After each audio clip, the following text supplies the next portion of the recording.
Hi everyone, my name is Paulo and I'm an open source principal software engineer at Red Hat. Today I'll be talking about authentication and how to modernize your current and future projects with a secure standard FIDO2, also known as web authentication. Before we start, let's do some small recap on the origins of authentication and its current state. So the history around passwords is quite blurry. It's like listening to the history about the invention of the wheel. So most people say that one of the first usages of passwords was in the mid-1960s when the MIT was building the compatible time-sharing system, CTSS. This was a $30 million computer that was being shared between users.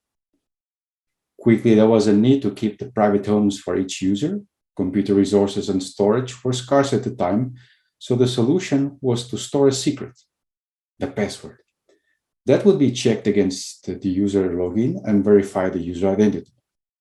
So if we flash forward to around 20, 30 years later, in 1989, we had the origin of the World Wide Web. So many years later, Tim Berners-Lee developed the HTTP protocol, which allowed us to have the internet as we know it today. Since then, many standards have been defined. For example, we have the HTTP basic authentication, which encodes usernames and passwords in base 64, which, by the way, is not the encryption algorithm, so I recommend not to do this anymore. Then we have the HTTP digest authentication, which improves the previous status quo by hashing using MD5 the user credentials with the request resource, HTTP method, and URI. And again, by today's standards, MD5 is not considered secure anymore. So we should avoid this hashing algorithm, as it can be brute forced in a very short amount of time. Later, we got HTTP bearer tokens, which improves the security by using better hashing algorithms, yet it doesn't solve issues such as replay attacks and some other things. And then we got the form-based authentication, which allows developers to invent their own security, which sadly ends up on big security breaches. Nowadays, we also have the one-time password authentication, which uses authenticators with a pre-shared key.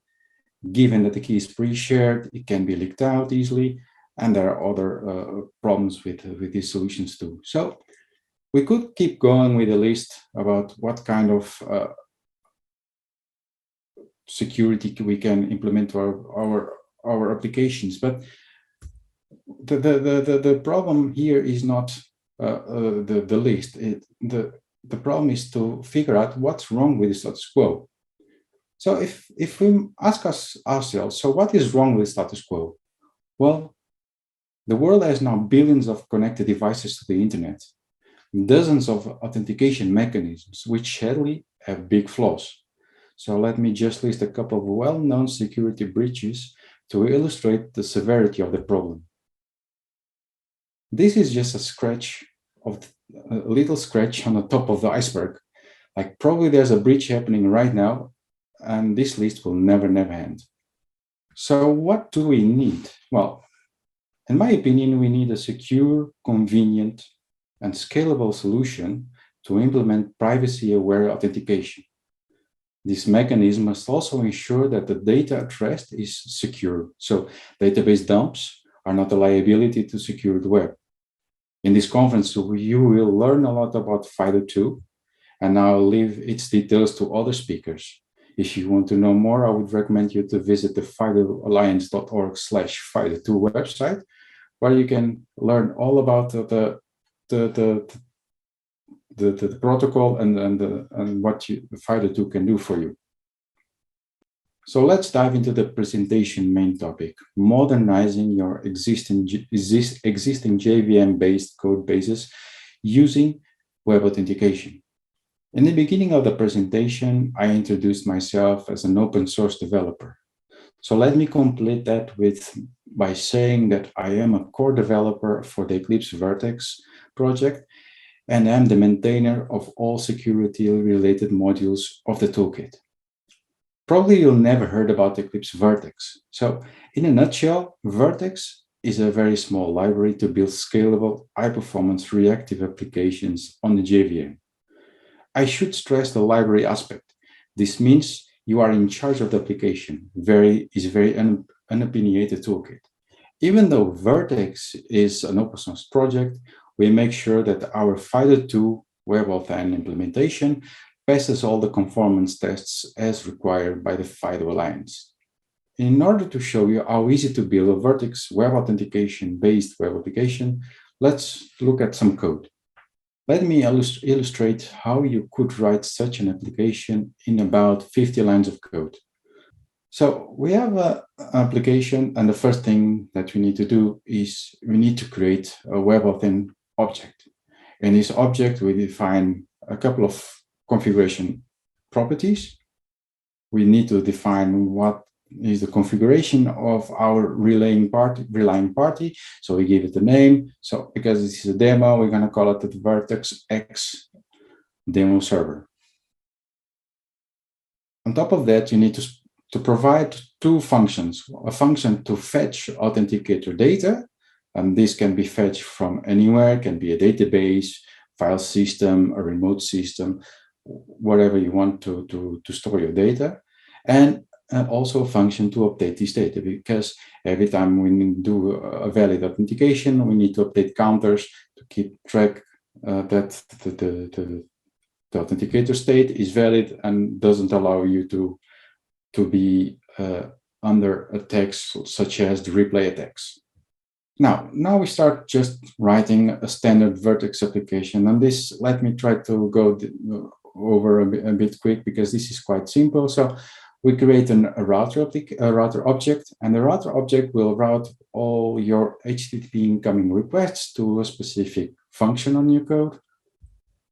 So we define two routes, one to any incoming request of type HTTP post should be passed through the HTTP body handler object that will just process the body handling to memory, and we'll have some fancy icon being served with our application. And like I said, in order to get our application state correctly, we need some state, and for this, I'm just using a simple session handler. And in this case, I'm using a local session store, which means like keeping everything in memory. But if you need to scale horizontally, we could use like a cluster session store, which would use a cluster of VertX application nodes to share the data and replicate its state, so we never would lose any session information.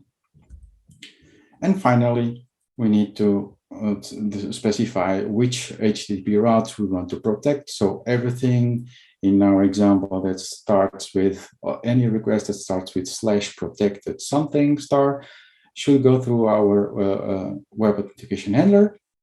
And it's very important to specify the origin, because the origin is one of the countermeasures that FIDO2 offers to ensure that any authenticator data is specific for your web server. So there's no reuse of authenticator data across domains. So we need to specify what's our origin. And then we need to specify a couple of callbacks. So if you ever work with OAuth 2, you know the concept of callback. So your client, so your web application will receive a challenge. The challenge will be presented to the user. User needs to do some action, and this action triggers a request back to this callback endpoint on your server, where the challenge will be checked for validity. And if that check passes, then you can proceed with the rest of your application. There are a couple of two extra callbacks, like authentic registration callback. So when you want to register new devices, and a special callback to create a unique challenge for every login attempt. And from here, we could just add our application as usual. So our application in this small example is just a static HTML application. So I'm gonna just serve some static files hosted on my file system. And finally, we need to create an HTTPS server. So on the server options, we need to specify that SSL is true and where is our certificate and what's the password of your certificate. Of course, this is a demo, so I'm hard coding the password here, but like in a real world scenario, you would never hard code your passwords in your code. Would need to get it from a secret store engine. And finally, we just serve our application on a specific port, and that's it. So, as I mentioned earlier, VertX is a library, so you can quickly embed it in other kind of applications or libraries or frameworks. For example, I expect that most of you who are watching the presentation are using Spring framework as your main toolbox to build applications. So in your case, it's pretty much the same. You can just create a Spring Boot application, and on your post construct methods, the method that you annotate with post construct, we can define two objects, the vertex and the router, and from here it would be just exactly the same code as before. But of course, Spring is very popular, but Quarkus, if you're building something with Quarkus, which is kind of another popular framework at the moment, this is even easier. And the reason it's even easier is because Quarkus internally uses VertX. So you already have a lot of work done for you by the framework. So for example, if you want to write the same application using Quarkus, the most important aspect is that you don't need to worry about creating vertex objects and router objects. It's already in the frameworks. You only need to do is inject these objects into your bean, and then from here it will be exactly the same. You would create again the web authentication object with the configuration and the data fetcher and updater, and you would protect your routes like before. And the main big difference is that because Quarkus already uses VertX behind the scenes, is that you don't need to create your HTTPS server and getting the certificates. Everything is already done for you by the framework. So all you need to do is like wait for the exit and you're done. But of course, if Java isn't your cup of tea and you're using JavaScript, well, if you can use GraphVm, which is this new amazing open source project where you can do polyglot development on a VM that can run many languages like Java, JavaScript, Python, Ruby, etc. It's very easy to mix both languages together and use it on the same code. And of course, you can do it with another open source project that we have, which is called the ES4X, which is just a simple shell to run modern JavaScript on VertX applications on GraphVm. So this, and here I don't have a code to show you, but I'll just share in the end a link where you could see the example code, but it's exactly the same as before, but in JavaScript notation. As I said, if you can always check the demos mentioned on this presentation. Just go to github.com/pmlopes, which is my user at github/authenticateCon. And there you can find all these examples that I'm mentioning during the presentation. So until now, I've been showing how to embed FIDO2 into existing applications, but there are many situations when this isn't possible. For example, we are working with a closed source application, or we are working with legacy application which we don't have the knowledge or the resources to modify. Or, for example, we are working with a non-JVM based application. So For these cases, we can work around by creating a simple reverse proxy to add some security layer outside and keep interacting with the original application without modification. So if you are aware of the reverse proxy concept, basically you get all the requests from the internet, so to say, and they all are tunneled through your reverse proxy application, and you can do some validation, some work on top of it. And if everything is as you expect, so in our case, the security of the application is correct, then we allow the request to proceed to the next step, which is the final application.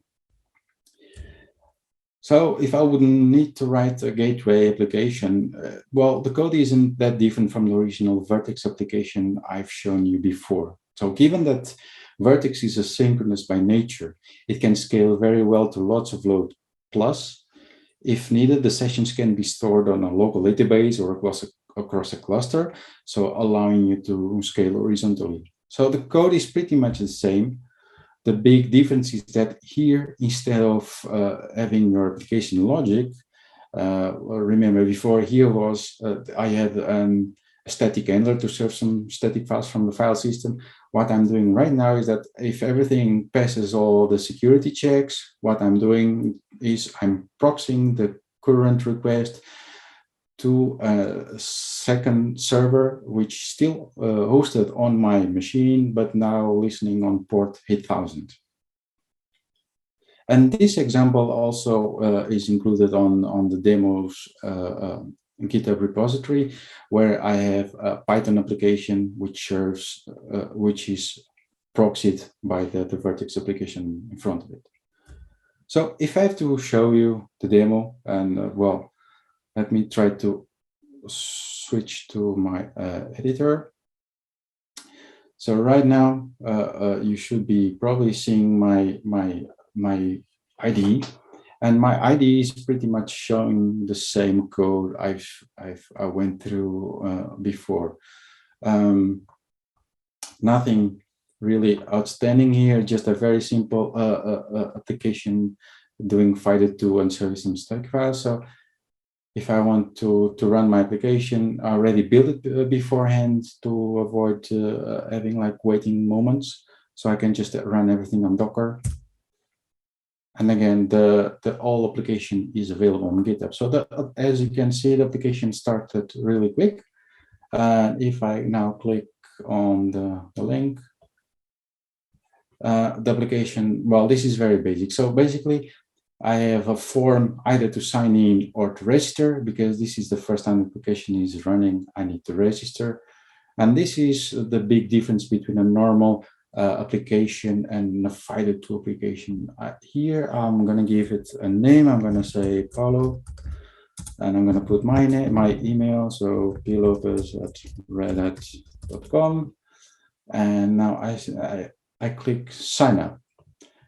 When I click sign up, my web browser is prompting me now to touch my authenticator.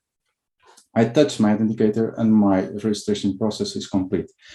What happened behind the scenes is that the web application asked for a registration challenge. The challenge was then passed through to the browser, and the browser talk with my authenticator. And in my case, because I'm doing this on my laptop, it's just a FIDO YubiKey, FIDO2 YubiKey. So I touch it and I authorize the process to complete. So now if I want to log in, I don't need to have passwords. I only need to use the same email address I used when I registered. So Lopes@redhat.com. And if I do press enter, again, my browser will ask me to confirm that I want to authenticate by touching my authenticator. I'm touching my YubiKey, and as you can see, it's a success. So the process is quite simple, and it's quite safe in the sense that everything is now phishing proof, and you don't have passwords. Your users don't need to worry about memorizing passwords, and yeah.